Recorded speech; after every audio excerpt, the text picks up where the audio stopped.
कहानी का शीर्षक है कॉलेज की खौफनाक कहानियाँ। यह कहानी चंडीगढ़ विश्वविद्यालय के कॉलेज कैंपस में हुई घटना के बारे में है। मानो या न मानो, लेकिन इस कैंपस में मुझे भूत प्रेत होने के कई सारे किस्से सुनने को मिल रहे हैं।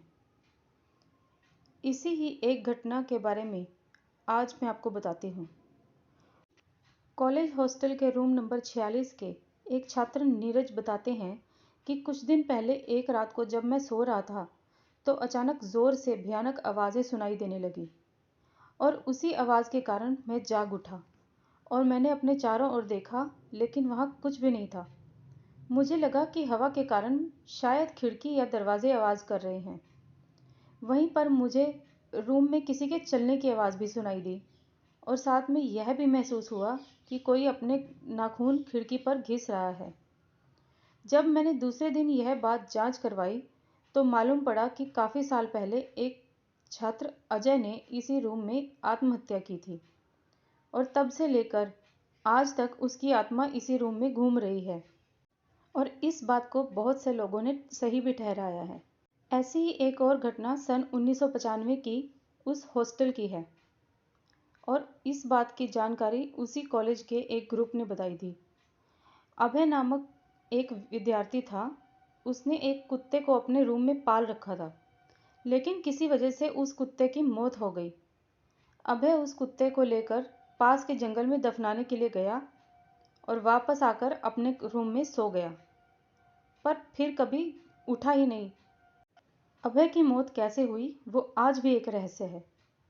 इन्हीं रहस्यमयी घटनाओं के कारण उस कॉलेज के छात्रों में डर बैठ गया है और ऐसी ही सत्य घटनाएं उस कॉलेज में बार बार होती रहती हैं।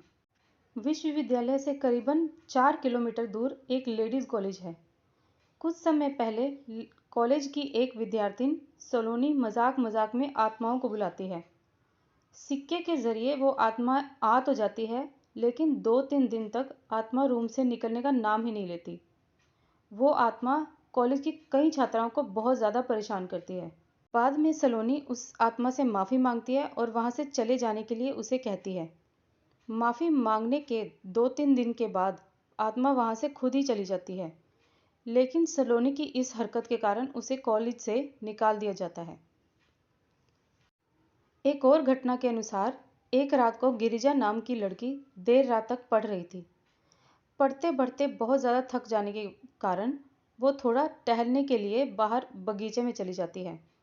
जैसे ही वो अपने कमरे में वापस आती है तो अपनी जैसी ही एक लड़की को बेड पर बैठा पाती है।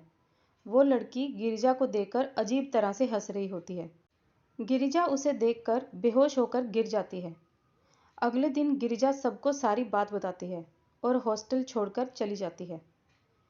ऐसे ही जो लोग रात को देर तक पढ़ाई करते हैं उन्हें कभी ना कभी भूतों का सामना करना ही पड़ता है।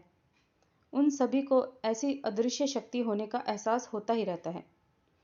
अगर आपको यह कहानी पसंद आई तो मेरे चैनल को सब्सक्राइब करें और इस वीडियो को लाइक करें। धन्यवाद।